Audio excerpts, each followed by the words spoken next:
The younger generation of today has grown up without a clear notion of what it means to win, and instead believes that everyone who participated and did their best deserves a participation trophy.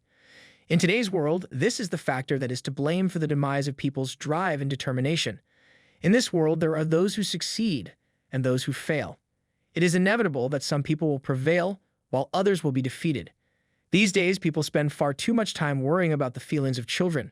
I've been to basketball games in which one team was thrashing the other team by a score of 36-2, and the officials ordered the score to stop keeping score 2 minutes into the second half so that the children on the losing team wouldn't feel as bad. They not only stopped keeping track of the score, which ended up being 52-2, but they also eventually switched off the scoreboard since the lopsided score itself was causing emotional injury to the team that was losing. This is what is making people weak in today's society. It harkens back to a time when the primary goal of life was to maintain one's own existence. Food was only consumed when it was in season, and people labored very diligently. It was probably a time when people lived by hunting and gathering. Your inability to perform even the most basic tasks properly made you a liability that undermined the group's ability to continue existing. Imagine that you are in a potentially life-threatening circumstance, such as being lost in the woods with a big group of people. During difficult circumstances, people have a desire for direction and leadership. Problems with your mental health, depression. When there's a scarcity of food and the lives of everyone are on the line, what do? Let them perish on their own. They are not worth wasting food on. They should be avoided at all costs. Give it to the guy who is building a fire, gathering wood, gathering water, or who just hunted a stag for us to eat, or who is otherwise making an active effort to prevent people from dying in some other way. This is how the majority of human history was. Feed those who truly contribute to the cause rather than those who are a burden to it. The slightest error, whether it be with the food, the fire, or anything else, could result in the death of everyone. The group's lack of resilience posed a threat to its ability to continue existing. Your lack of strength made you a liability and negatively impacted the lives of the individuals who were around you. Nobody likes a person who is a complete and utter failure, especially if they make other people's lives more difficult or are unable to be counted on. Poorly managing an individual's crucial childhood development phase by having insufficient mentors and male role models, lack of a supportive environment, and being too coddled as a child leads to weak men who have never learned to take responsibility for themselves. In my opinion, this is the primary cause of male weakness because it is one of the most important phases of an individual's life. Because the brains of men and women are wired in fundamentally different ways, young boys in particular require the guidance and example of more experienced males in order to learn appropriate social norms. Because a mother cannot be expected to fulfill the responsibilities of father, male children who are raised in homes where there is only a mother tend to have a greater number of developmental challenges than their counterparts who are raised in homes where there is a father present. There is a world of difference between the responsibilities of a mother and those of a father when it comes to the upbringing of a child. It is necessary for a child to have suitable mentors that the child respects in order for the child to develop typically masculine characteristics such as a healthy competitive spirit, rigorous punishment when it is appropriate, developing a work ethic, and other similar characteristics. Men are hardwired to be providers, and that is the essential function that they perform in society. As a result, these characteristics are vital for men since they are hardwired to provide for their families. Pleasure. After spending decades constructing our lives, a man's life can be ruined in a matter of seconds by his pleasures. Take, for instance, desire, which is the most pleasurable experience there is. A man and his wife are quite content with one another. He is employed in an office that is staffed by a nerdy secretary who is capable of performing any task.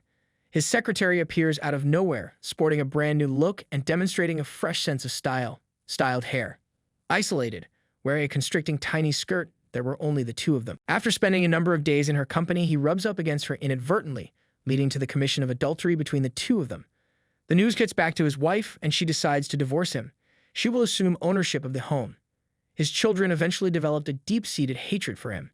A capable secretary quits her job and cries on her way out, claiming that she is responsible for destroying a family. The office he works at is unsuccessful. His credibility suffers, and he becomes known as the boss who has sexual relationships with his employees. After years of hard work creating his company, he finally succumbed to one temptation, and it cost him everything. Men will never be able to resist the temptations of the world's pleasures. Throughout history, men have consistently been unable to resist the temptations of sensual pleasure. War is an option for us. We are prepared to absorb financial setbacks. We are able to prevail through challenging circumstances. However, we can only learn to control our desire for pleasure and not disregard it. Because of these flaws, we are unable to be truthful and righteous. This is not at all meant to be taken in a theological context. Rather, I intend it in a social one. Regardless of how people prefer to think about it, males are the ones who establish social norms and females are the ones who uphold them. First, it stops males from being men. The act of engaging in perversions can quite literally stain us, lowering our social status to that of an untrustworthy and self-centered sinner. When we allow ourselves to be easily swayed by sex, we allow ourselves to be easily swayed in other aspects of our lives as well. This encompasses monetary wealth, material possessions, and even the temptations that come from within ourselves. When you demonstrate self-control in your daily life and are able to resist temptation, other people will be more likely to put their faith in you. You'll be able to draw a line in the sand that nobody will step over. You'll be able to respond appropriately when someone tells you no. Men who set clear boundaries and adhere to them earn the respect and trust of their fellow humans. When we rid ourselves of these perversions, it helps us become more masculine in the way that is intended. When this happens, we earn more respect and become more paternal. Because we are exercising more command over our bodies when we confront and resist our impulses, we are maturing into men in the truest sense of the term. This is the path that leads to righteous living. The absence of any distinguishing characteristics at all, or what some people refer to as a lack of character, is the single most telling indicator of a person's lack of strength. Trust is the foundational character trait that underpins all aspects of human connection. When dealing with good individuals, you can put your faith in them to make the right decision. It is safe to assume that dishonest individuals will continue to behave dishonestly. People who are devoid of moral fiber should never be put in a position of trust. Every day of the week is fair game for me when it comes to dealing with jerks. I can always count on them to exaggerate a situation, take things to heart, and use their considerable influence to obtain what they want. They never fail to do any of those things. They are really disagreeable people to be around, but on the bright side, they are incredibly determined and take great delight in completing their work. A person who is psychologically fragile and characterless will display varying characteristics on a daily basis. The vast majority of the time, they are a source of frustration in any situation they are involved in and create a mess of things. On occasion, however, they do what should be done and successfully carry out all of their responsibilities as intended. Because of this, it is practically impossible to anticipate their behavior, which makes the situation even more precarious. If someone means good but is weak, I would rather work with someone who is harsh and petty, but gets the job done than someone who means well but is weak. This holds true in both my personal and professional lives, especially if they are above me in the hierarchy.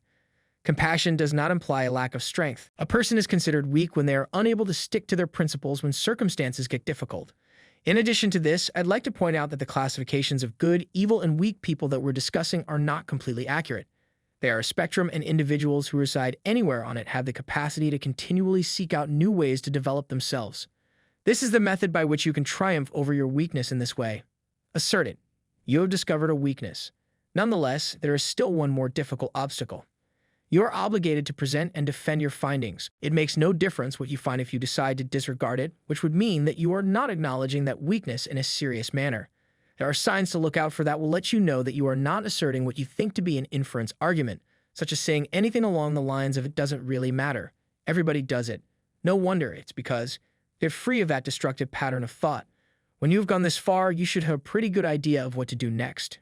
You should recognize your weakness, be able to assert it, and care about it enough to be excited about what you should do. Now is the time to be a man. Shatter the glass ceiling of your weakness. Press on with your life and never look back. It does not make a difference what position you are in right now, but I can say with absolute certainty that you are the only person who can change the circumstances for the better, and no one else could do it in your place. It's not about doing things you aren't supposed to do, but about doing the things you are intended to do with your entire attention.